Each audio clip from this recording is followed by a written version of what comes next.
Every fighter pilot in the United States Air Force is a commissioned officer. There are no enlisted fighter pilots. There is no shortcut.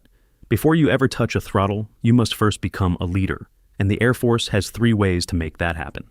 The United States Air Force Academy in Colorado Springs, Air Force ROTC at a civilian university, or Officer Training School at Maxwell Air Force Base, Alabama, an intensive 8.5-week program designed to compress you into something the military can use. At this stage, you are not a pilot. You are a second lieutenant, the lowest commissioned officer rank in the Air Force. And publicly, the Air Force describes this rank with exactly the honesty you would expect. You are the most junior officer in the entire service. 1 gold bar, 0 credibility, maximum ambition. But you have something most people never earn, a pilot training slot. That single line on an assignment sheet means the Air Force has looked at your scores, your fitness, your aptitude, and your medical clearance and decided you are worth the investment. Because training a fighter pilot costs millions of dollars, and they do not spend that on anyone they are not confident can survive the pipeline. The dream is no longer abstract. It has a start date, and you are terrified, quietly, privately terrified, that you might not be good enough. That feeling does not leave. It just changes shape at every rank. Level 2, the student pilot. Undergraduate Pilot Training, UPT, lasts approximately 12 months, and it will be one of the most intense academic and physical experiences of your life. The Air Force breaks it into 3 phases: academics, primary flight training in the T-6 Texan II turboprop, and advanced training in the T-38 Talon supersonic jet trainer. You learn contact flying, instrument flying, formation flying, navigation, and aerobatics. Every flight is graded, every debrief is recorded, every mistake is documented. The Air Force is building a database of your judgment, your reactions, and your ability to process information while pulling G-forces and managing a machine that will kill you if you lose focus for 3 seconds. The washout rate is real. Not everyone who starts UPT finishes. And the psychological pressure is not just the flying, it is the relentless comparison. You sit in a room with 30 of the most competitive young officers in the Air Force, and every day the ranking shifts. You are never comfortable. You are never safe. You are always being measured. At the end of UPT, there is a drop night, one of the most emotionally intense traditions in military aviation. Your aircraft assignment is revealed. If you hear F-16 or F-15 or F-22 or F-35, you just earned a seat in one of the most exclusive fraternities in the world. If you hear something else, your career takes a different path. Either way, you are now a winged pilot in the United States Air Force. That set of silver wings on your chest was earned with sweat, nausea, fear, and 12 months of refusing to quit.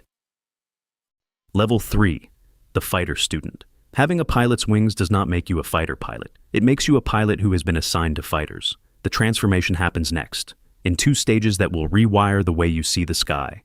First, Introduction to Fighter Fundamentals, IFF.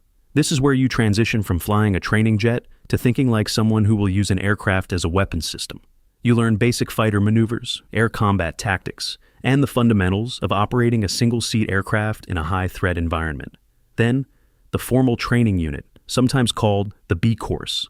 This is where you learn your specific airframe, F-16, F-15, F-22, or F-35. You learn its systems, its weapons, its limitations, and the tactical doctrine that governs how it fights.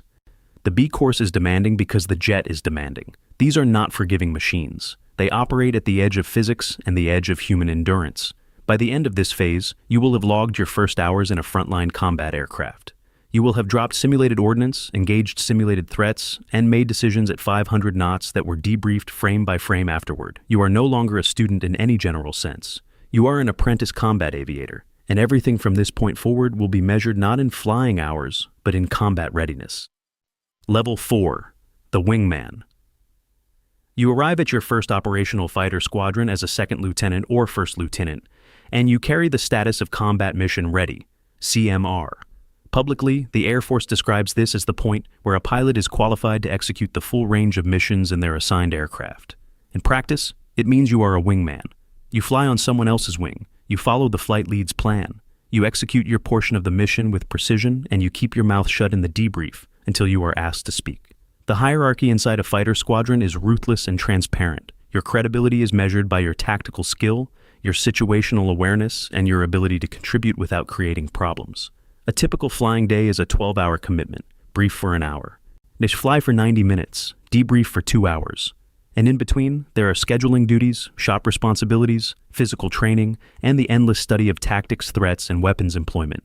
You also learn something Top Gun never showed you: the administrative side. In the Air Force, your first leadership role as a company grade officer is usually as a shop chief, responsible for scheduling, weapons and tactics, mobility planning, or flight safety. It is not glamorous, but the Air Force is watching how you handle it. You are a fighter pilot now, but you are the most junior fighter pilot in the building, and the building is full of people who have been doing this longer, better, and with more composure than you can currently imagine. Level 5, the flight lead. Flight lead upgrade is the first major turning point in a fighter pilot's operational career. First, you upgrade to 2-ship flight lead, responsible for planning and leading a 2-aircraft formation. Then, after proving yourself, 4-ship flight lead, responsible for a full tactical package of 4 fighters. This is where the weight arrives, because when you are a wingman, someone else plans the mission, someone else makes the calls. As a flight lead, you plan the route, the fuel, the weapons load, the threat reactions, the abort criteria, and the contingencies. And then you lead other pilots, who trust your judgment with their lives, into airspace where mistakes are measured in seconds and feet. At this rank, typically captain, you are also expected to take on increasing administrative responsibility. As flight commander, shop chief for a more critical function. The Air Force expects its captains to complete squadron officer school and begin demonstrating potential beyond the cockpit. That is the paradox of the fighter pilot career. The better you fly, the more the Air Force wants to promote you away from flying. And at this stage, you can still resist. You can still say, I just want to lead formations and train for combat. But the clock is already ticking on a career that will eventually force you to choose between the jet and the mission beyond it.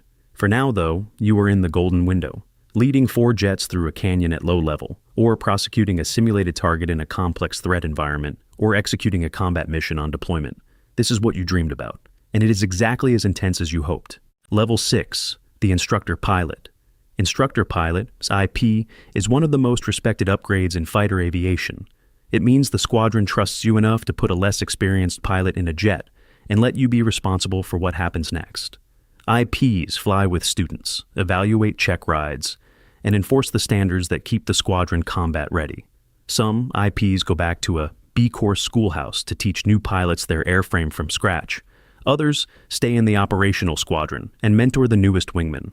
This is also the point where some pilots get selected for one of the most competitive programs in military aviation, the United States Air Force Weapons School at Nellis Air Force Base, Nevada. But graduates earn the title Weapons Officer and are regarded as the tactical authorities in their airframe, the top fraction of a percent. By this stage, typically late captain or early major, the Air Force begins sending signals about your future. Professional military education, Air Command and Staff College, staff assignments outside the squadron. The system is gently, then firmly, pulling you toward a career that involves less cockpit time and more leadership. You notice the trade-off for the first time in a way that actually hurts. Every hour you spend in a briefing room, writing policy, or reviewing evaluations is an hour you are not flying. And for a fighter pilot, not flying is a form of slow withdrawal that nothing else fully replaces. Level 7, the Operations Officer. The Operations Officer, the DO, is the second in command of a fighter squadron. You manage the daily flying schedule, oversee training programs, enforce tactical standards, and serve as the primary advisor to the squadron commander on everything that involves aircraft, pilots, and combat readiness. At this stage, typically major or lieutenant colonel, you are still flying, but the ratio has shifted. You might fly 2 or 3 times a week instead of 5. The rest of your time is consumed by personnel decisions, readiness reports, safety reviews, deployment planning, and the bureaucratic architecture that keeps a modern fighter squadron functioning. You are also the person who decides, in practice, who flies and who doesn't. Which pilot is ready for upgrade? Which pilot needs more time? Which pilot needs to be grounded for a conversation no one wants to have? These decisions are invisible to outsiders, but inside the squadron, they are life-altering, and sometimes career-ending.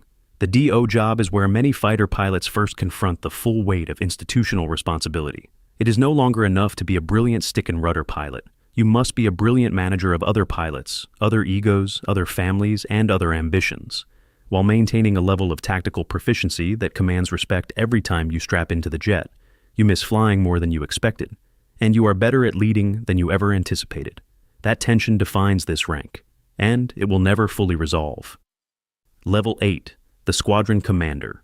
In the United States Air Force, lieutenant colonels typically command squadrons. For a fighter pilot, squadron command is the pinnacle of the tactical career. The job every ambitious aviator has been building toward since drop night. You are now responsible for everything: the aircraft, the pilots, the maintainers, the weapons loaders, the support staff, the training program, the deployment readiness, and the combat capability of an entire fighter squadron. That is hundreds of people and billions of dollars of equipment. And the Air Force gives you roughly 2 years to prove you can handle it. You still fly.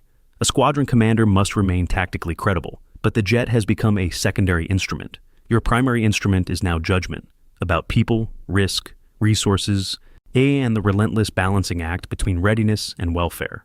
The best squadron commanders understand something that took an entire career to learn. The mission depends on the maintainers as much as the pilots. It depends on the families who tolerate the absences as much as the officers who plan the sorties. It depends on 100 invisible contributions that never appear in a debrief. If you succeed here, if the squadron performs, deploys, and returns intact under your watch, you will have accomplished the single most significant leadership achievement available to a fighter pilot. And the Air Force will reward you the only way it knows how, by promoting you further away from the cockpit. Level 9, the Group Commander/Deputy. After Squadron Command, the Air Force sends you to Senior Developmental Education, War College, Advanced Strategic Programs, or Interagency Fellowships, to prepare you for the level of leadership where tactical proficiency is no longer the primary skill. Strategic thinking is. You return as a Group Commander, Deputy Group Commander, or a Senior Staff Officer at the wing, or Major Command level. At this stage, typically Senior Lieutenant Colonel or Colonel, you are responsible for multiple squadrons, multiple aircraft types, or major staff functions that influence how an entire base or numbered Air Force operates. And here is the truth that no recruitment poster explains. You are probably not flying anymore. Or, if you are, it is a proficiency sortie once a month. A courtesy flight to maintain currency, not combat readiness. The jet that defined your identity for 20 years is now something you watch other people fly from the ground. That loss is real. Every fighter pilot who reaches this level describes it in the same quiet way. Like losing a language you once spoke fluently. You still understand it, you still feel it, but the fluency is gone and it will not come back. What replaces it is influence. You now shape doctrine, procurement, training standards, and personnel decisions that affect every fighter pilot in your organization. The scope is enormous, the visibility is high, and the pressure is a different species entirely, slower, heavier, and far more political than anything the cockpit ever demanded.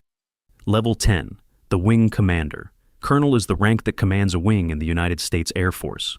A fighter wing may include multiple flying squadrons, a maintenance group, a mission support group, a medical group, and thousands of active duty, reserve, and civilian personnel. You are the senior officer responsible for all of it. At this level, the work is almost entirely leadership, strategy, and institutional stewardship. You set the culture. You enforce the standards. You decide priorities when resources are scarce and demands are limitless. You represent the wing to the general officers above you and to the community around you.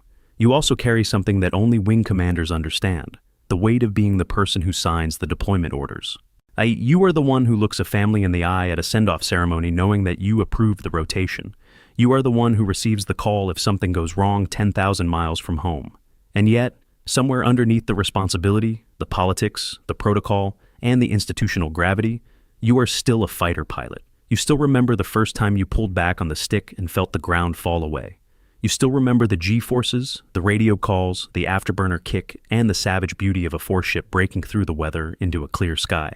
That memory is what keeps you honest. Because the day you forget what it feels like to fly is the day you lose the ability to lead the people who still do. So, that is the ladder. From trembling student to the person responsible for an entire wing of the most advanced combat aircraft on Earth. And the irony, the deep, strange irony, is that the further you climbed, the further you moved from the thing that started it all. Every fighter pilot remembers the moment, not the first solo, not the first combat sortie, the moment they realized they loved flying more than anything else in the world, and that the career they chose would slowly, systematically, and professionally require them to give it up in exchange for something harder and less beautiful: leadership. The Air Force builds fighter pilots first because it needs people who can make split-second decisions at 9Gs with lives on the line.